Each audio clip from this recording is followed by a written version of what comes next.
He's here. I hear him before I go to sleep and focus on the day that's been. I realize he's there when I turn the light off and turn over. Nobody knows about my man. They think he's lost on some horizon, and suddenly I find myself listening to a man I've never known before, telling me about the sea, all his loves till eternity. Ooh, he's here again, the man with the child in his eyes.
Was Kitty Wiles, Set Your Fields on Fire, with good old Bob Dylan and his theme time radio hour. Track him down, folks. It's brilliant.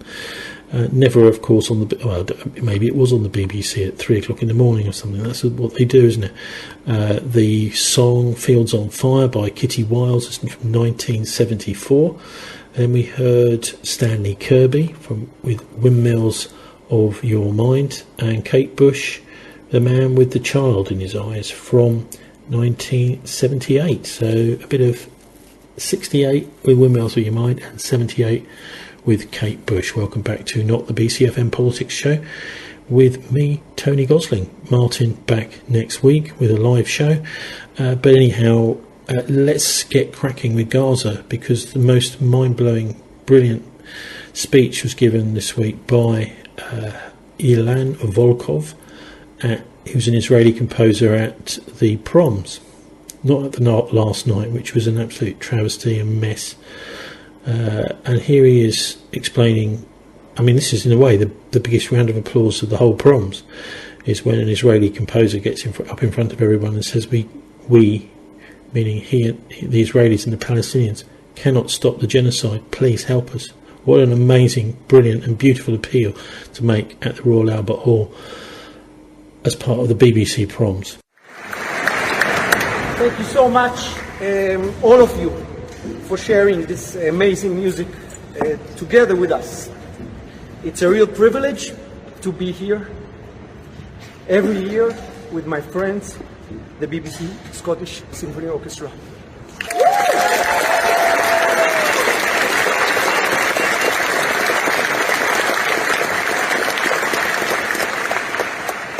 In my heart, there is great pain now, every day, for months.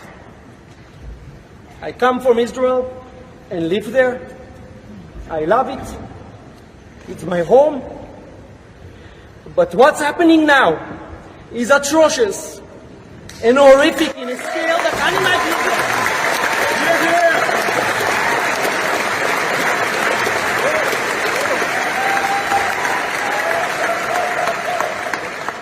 I know. That many, it's okay. You can go if you don't want politics. Politics is part of life. Every day.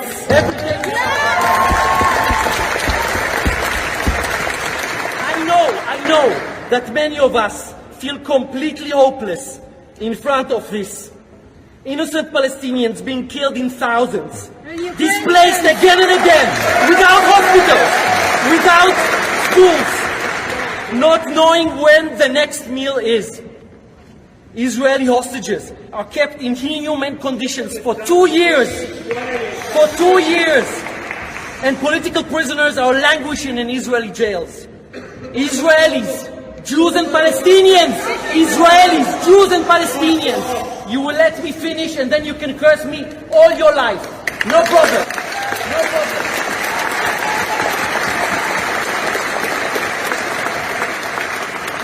Israelis, Jews and Palestinians, we are not able to stop this alone. I ask you, I beg you, all to do whatever is in your power to stop this madness. Every little action counts while governments hesitate and wait. We cannot let this go on any longer. Every moment that passes puts the safety of millions at risk. Thank you. Thank you.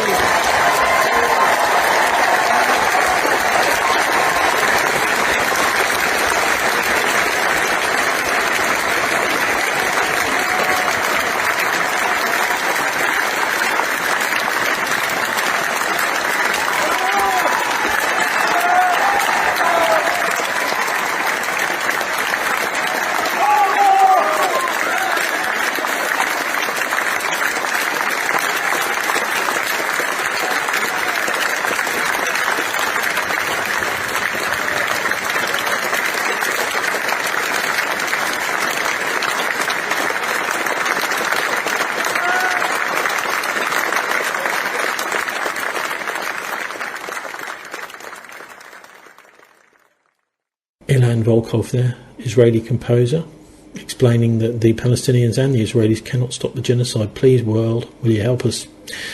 And the BBC have been looking, I mean, it's falling apart, isn't it? Israel's propaganda wars just destroy, I mean, the actual war carries on. Obviously, there needs to be some armed people in there protecting the Gazans. But the propaganda war, the BBC even this week putting out BBC Verify saying that, coming down completely on the side of the Palestinians and the rest of the world and not on the side of the Israelis. Professor Ralph Wild is based at University College London. He represented the states of the Arab League at the International Court of Justice in proceedings relating to Israel and Palestinian territories. And he argues that Gaza's status before the 7th of October is relevant to whether the right to self-defense applies. Israel's use of force after October the 7th, 2023, was not a new use of force. It was a continuation of that pre-existing use of force, amplifying it to an extreme level. It was therefore a continuation of an illegal use of force. Israel rejects such an argument. And there's a second reason why some say the right to self-defense doesn't apply. Francesca Albanese argues that this right only applies if an attack comes from another state. Some of the international law experts we spoke to disagree. Lord Sumption told us such a position is barely arguable. Professor Emily Crawford told us since the 9/11 attacks, many states have been prepared to accept that the right to self-defense under international law extends to uses of force against the state by non-state actors. An Israeli academic, Professor Yuval Shani, told us Israel did have a right to self-defense following the October the 7th attack by virtue of the state-like features of Hamas-controlled Gaza. This debate is relevant to whether Israel's overall response can be considered a proportionate act of self-defense.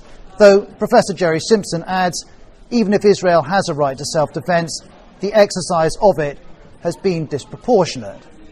And then there's Professor Asa Kasher, who told us the right to self-defense continues to apply for as long as Hamas poses a threat to Israel and its population.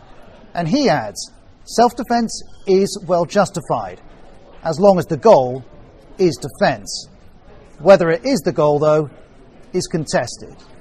Israel's finance minister Bezalel Smotrich said in May that his country's goal was destroying everything that's left of the Gaza Strip.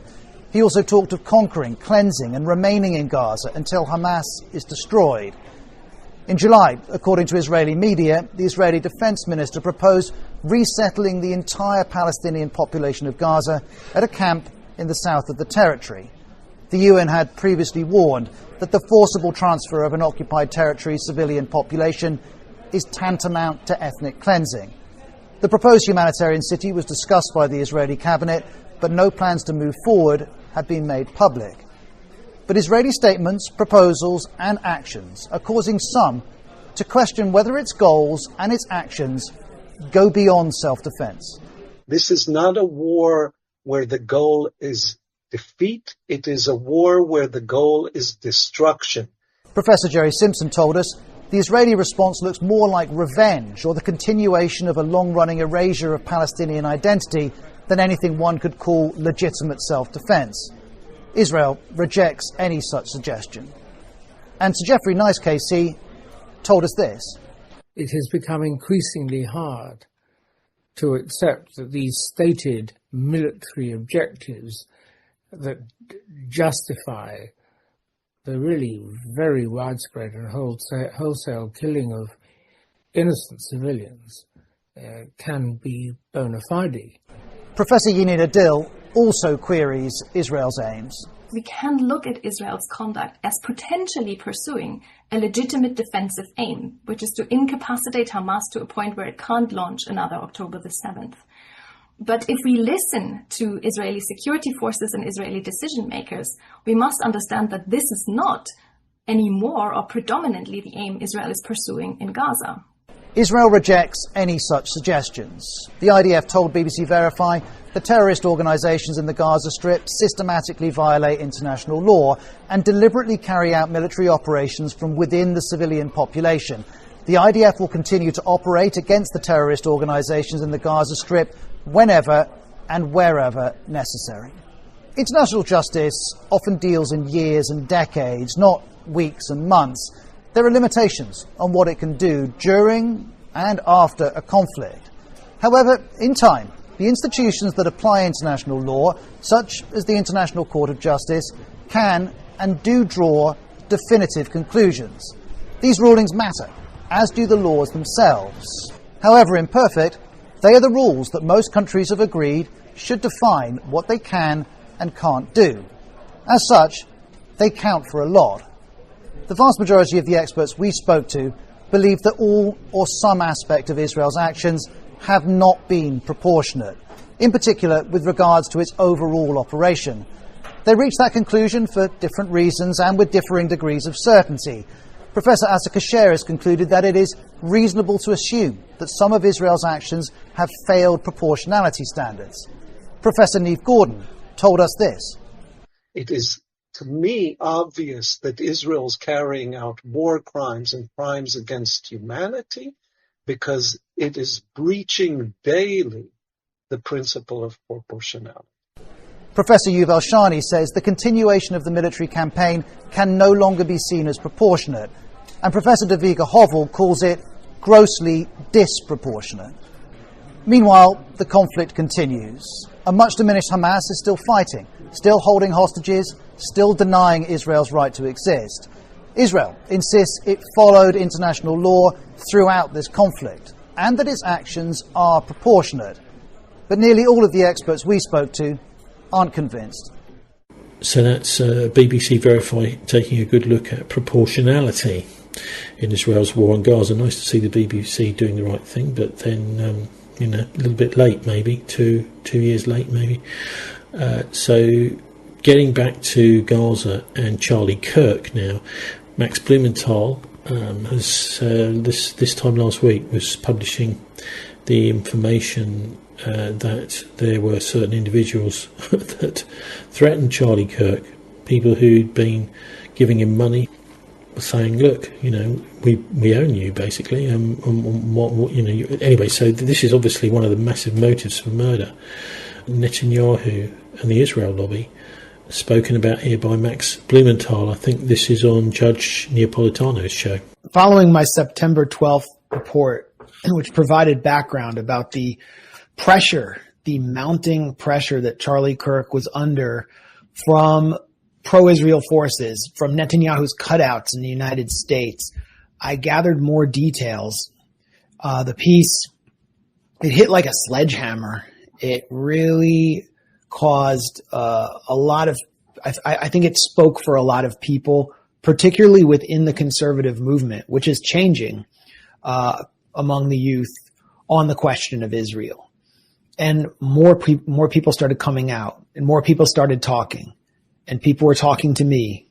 And these were people who had knowledge of a tumultuous, stormy meeting held in the Hamptons during the first week of August, convened, according to multiple sources, with knowledge of this meeting, intimate knowledge of this meeting, by the billionaire ultra-Zionist financier Bill Ackman, who's close to Netanyahu and his kind of network in the United States. Charlie Kirk was summoned along with an array of young, sort of vapid, very avaricious conservative influencers who seem to be sort of in Israel's back pocket to set a very pro-Israel tone for this meeting. And Charlie Kirk was, according to one source, hammered by Ackman and others for allowing Israel critics, very prominent conservative voices like Megyn Kelly, Tucker Carlson, or the anti-Zionist Jewish comedian Dave Smith, to appear at his events. And actually, Charlie Kirk was planning to host many of these same figures again in December, and he had just added to his TPUSA major, I think it's called America Fest in December, the premier critic of Israel in Congress. I didn't say Republican critic, I just said premier critic, because that's what she is now, Marjorie Taylor Greene, which really reflected his shifting views. And Ackman, according to multiple sources, had this meeting to basically bully Charlie Kirk into submission. Charlie Kirk walked away, according to one person, feeling like there was an attempt to blackmail him. He refused any offers of funding and also refused the offer to travel to Israel and meet with Netanyahu, which Netanyahu disclosed in the wake, the immediate wake of Netanyahu's death. He talked about this letter, but he didn't say whether Charlie Kirk refused or accepted. I've learned since that he refused.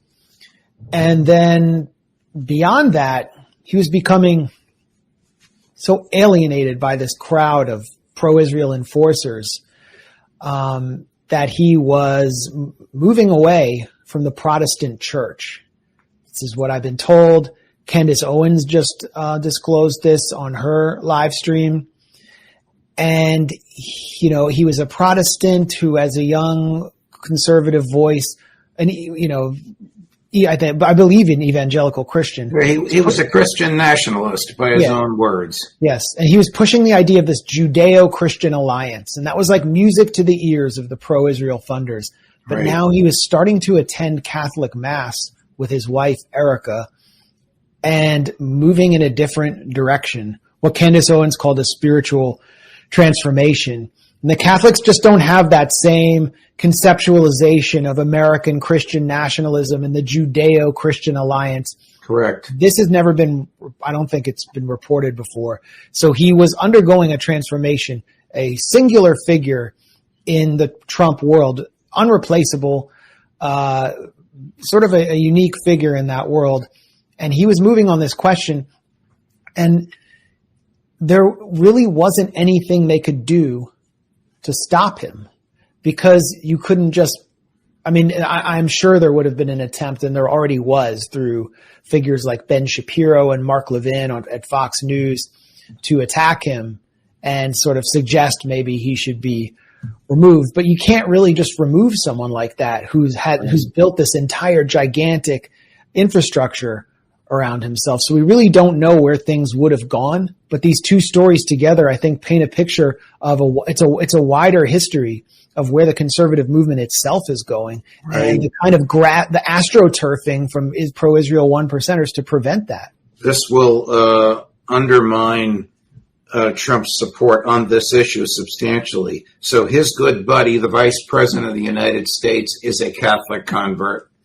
Candace Owens is a Catholic convert. Mrs. Kirk is a born and raised Roman Catholic. This probably terrified the Christian nationalists, the Mike Huckabee types, and their wealthy American, mainly New York, Zionist financiers. Do we know from your sources what Kirk himself thought of Netanyahu? Did he feel intimidated by Netanyahu? Yes, absolutely. And I think the reason that anyone initially started talking to me was that Netanyahu came out while Charlie Kirk's body was still warm and started lying about him and trying to recast him as his best friend. Now, it's true, right. Charlie Kirk was, until fairly recently, certainly before October 7th, 2023, the most important Gentile asset that Israel might have had today. Possibly more important than Trump, because Charlie Kirk was preaching the pro-Israel gospel to young people, and he was potentially on his way to becoming president or senator, someone very important to Israel. So he, as soon as he starts to make some noises after October 7th about Israel's misdeeds, but particularly about Israel's malign influence in Washington, and then he experienced the pressure from pro-Israel donors like Bill Ackman, Netanyahu enters the picture.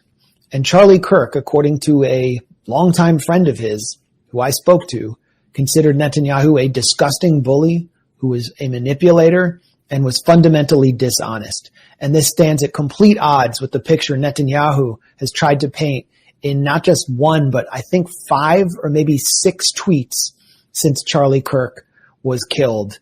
And additionally, I think it's important to recognize what Netanyahu was doing. He was trying to do the same thing he did after 9/11, when the Israeli publication MAORIS reported in 2008 that Netanyahu said 9/11 is good for Israel.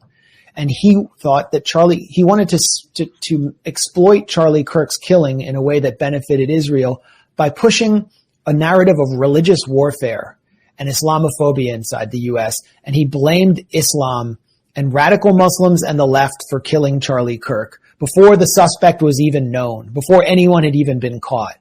And so the truth and the reality about Charlie Kirk's relationship with Netanyahu turns Netanyahu's whole sectarian, militaristic narrative on its head. The Grey Zone's Max Blumenthal there, one of the greatest journalists out there at the moment, with I think of the Grey Zone as a sort of US version of Declassified UK, really. And they're doing the best journalism in the world, as far as I can see. Well, at least that's the sort of stuff that those people at Windsor Castle should be listening to. So that is, yes, Max Blumenthal talking about the Israel lobby's role in bullying and threatening Charlie Kirk before he was assassinated.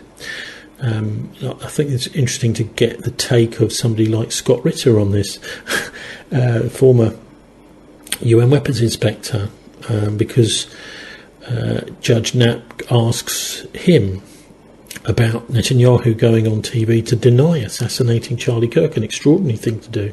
Why do you think Benjamin Netanyahu had to go on international television before this person, Tyler Robinson, was even caught or identified, and deny that the Israelis had murdered Kirk?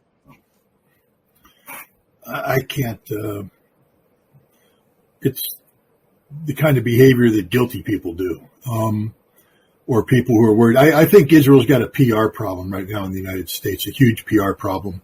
And I think that, this drives a lot of what Israel's doing. Whether or not Israel had anything to do with Charlie Kirk's murder. We should point out there's no evidence of that whatsoever. I mean, there's circumstantial, conspiracy-laden theories out there, but there's no direct evidence that Israel played any role in Charlie Kirk's murder. But the fact of the matter is the internet is alive with buzz about a Charlie Cook Israel connection. Israel right now is facing, from their perspective, a very dangerous sway in public opinion here in the United States against Israel. President Trump has even commented on that. And I think that this was an effort by a desperate prime minister to do damage control. I think it failed. I mean, as you pointed out, it makes him look even more guilty. But I think Israel right now is in dire straits because of the ongoing genocide in Gaza and the heavy impact that's had on Israel's reputation. And they're very concerned about American public opinion right now. And, right now it's a trend on online that Israel was behind Charlie Kirk's assassination. Before we leave Charlie Kirk, Max Blumenthal has reported about the extraordinary pressure that AIPAC put on Charlie Kirk by first offering him an enormous amount of money to fund his outfit, and then when he turned them down, pressuring him. And Max reports that obviously before he was killed, Kirk told one of his colleagues that he couldn't stand Netanyahu and that Netanyahu was behind the pressure being put on him. Kirk, who once supported the United States support of Israel, no matter what Israel did, apparently in the past 2 years was making a slow migration to the view of recognizing this as genocide, and Netanyahu was not happy with it, and Kirk recognized that and didn't want to have anything to do with it. Does any of this surprise you? Again, I'm going to just be straight up honest, Judge. Prior to Charlie Kirk's assassination, he didn't register in my life at all. He is not a player in international geopolitics. He doesn't have any impact on military affairs or any of the work that I was doing. He is an influencer with great importance, and I can understand how Israel, concerned about public relations, would be worried of an influencer who, was once very pro-Israel, suddenly moving in the other direction. But I'm new to the Charlie Kirk game. It's not a game I want to be involved in. I've talked about free speech and how his murder is an affront to free speech. I believe Charlie Kirk had every right to say what he was saying, even if people disagreed with him. But, it doesn't surprise me that AIPAC, seeks to put pressure on and influence people or try to bribe them. I, at one time, was offered a $6 million bribe by AIPAC back in the good old days of Paul Wolfowitz and company. And I turned it down, and the rest is history. But so it's what they do for a living, and it doesn't surprise me that Charlie Kirk, a man who influenced millions of Americans and had taken a very strong stance pro-Israel, that any gravitation away from that would be something that would get on Israel's radar. What does surprise me is the direct involvement of Benjamin Netanyahu, and what that reeks of is desperation, that Israel's actually in an absolute state of panic about what's happening to them globally. They are being isolated. Netanyahu acknowledged it. He said, we're going to have to learn how to be self-sufficient economically. I laughed because Israel will never be self-sufficient. They'll always live off the largesse of the American taxpayer. That's former UN Weapons Inspector Scott Ritter commenting on Netanyahu denying assassinating Charlie Kirk. Well, how about that? Never believe anything until it's been officially denied. Also, Charlie, I think we have to understand, Charlie was part of a movement, a pro-life movement. For many people don't necessarily understand how big this is in the United States. It's called Students for Life. And here is an interview with Kristen Hawkins, who runs Students for Life, which is one of the pro-life, that is, anti-abortion organisations that Charlie Kirk was working with. And I can remember going down to the Boscastle Museum of Witchcraft a few years ago, and they have a whole section on Satanism there, and it says there it is right in front of your face. One of the main objects of Satanists is abortion. They love it. And I suppose this is connected with child sacrifice in some way. The only other thing that they said that they really like is infiltrating and taking over churches. So, maybe that's, who knows if that's true or not. But anyway, let's have a listen to Kristen Hawkins, Students for Life, talking about the life of Charlie Kirk and his influence. Is it a human being in the womb? Yes or no? Yes. Well, then why don't you give the human being rights? Well, that's what I'm trying to just... No, ask the question. There will be a woman that sees this that's contemplating an abortion right now. Yeah, and I pray that she doesn't do it. And I hope she takes a pause, and I'm going to be very honest with you. The next 9 months will be hard. Your body will change. You're going to go through mood swings, and then it's not going to get much easier once the baby comes in. But it is worth it beyond anything I can put into words. DNA does not start in 6 weeks or 8 weeks or 10 weeks or 20 weeks. It starts at conception. And that's when you were formed. That's when you came into this world. And what species is the fetus? The fetus is not a species yet. It's technically classified as a parasite until it is viable. So, now, I want to talk to you about something very quickly. I can't let you get past that. Are you saying a baby is a disease or a tumor? You just talked about sex-selective abortion is Nazi eugenics philosophy, which is that we will eliminate those that we don't want. Interesting. You're exactly right. You did get me on that one. I love that moment. Well, Charlie Kirk was a devoted father and a tireless advocate for the pro-life movement, using his platform to speak with courage and compassion for every human life. So how can we build upon that work that Charlie did? Well, here to discuss is Kristen Hawkins, the president of Students for Life of America. Through her organization, Kristen, you do a lot of the same work, just sort of compassionately arguing and persuading on the side of life. And what's fascinating with Charlie and with your work is that you can actually persuade people if you give them the facts.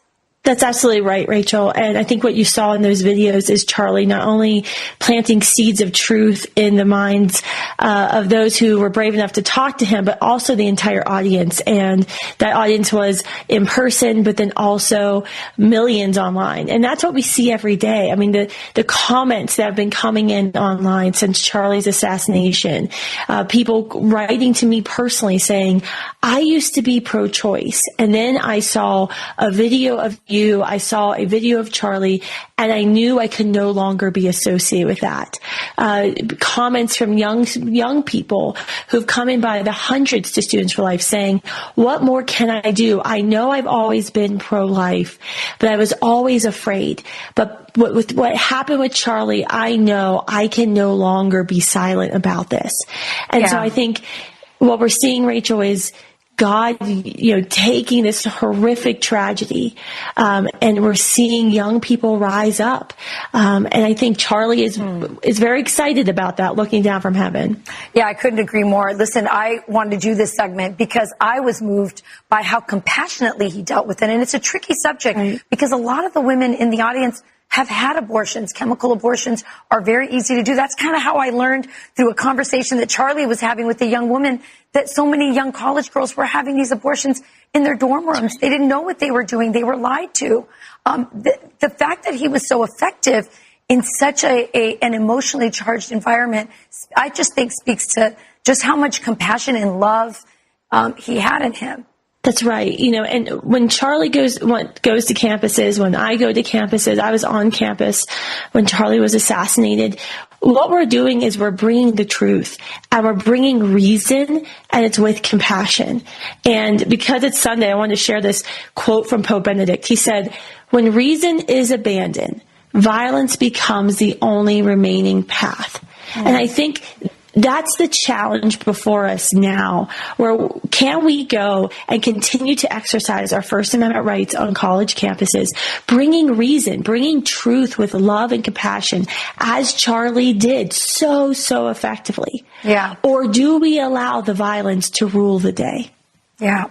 Well, I really am sad that Charlie's not there to shine that light on campuses, that never, ever in the classroom value this point of view, but I'm really glad that you're still in the fight.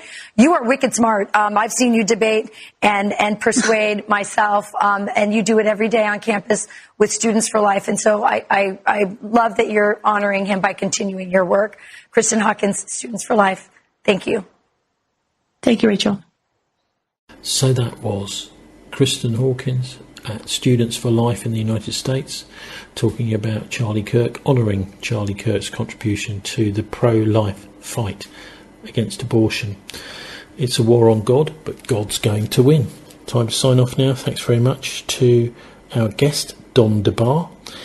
You can download our MP3s to listen in the car or anywhere you like, and follow Tony Gosling Censored on Telegram.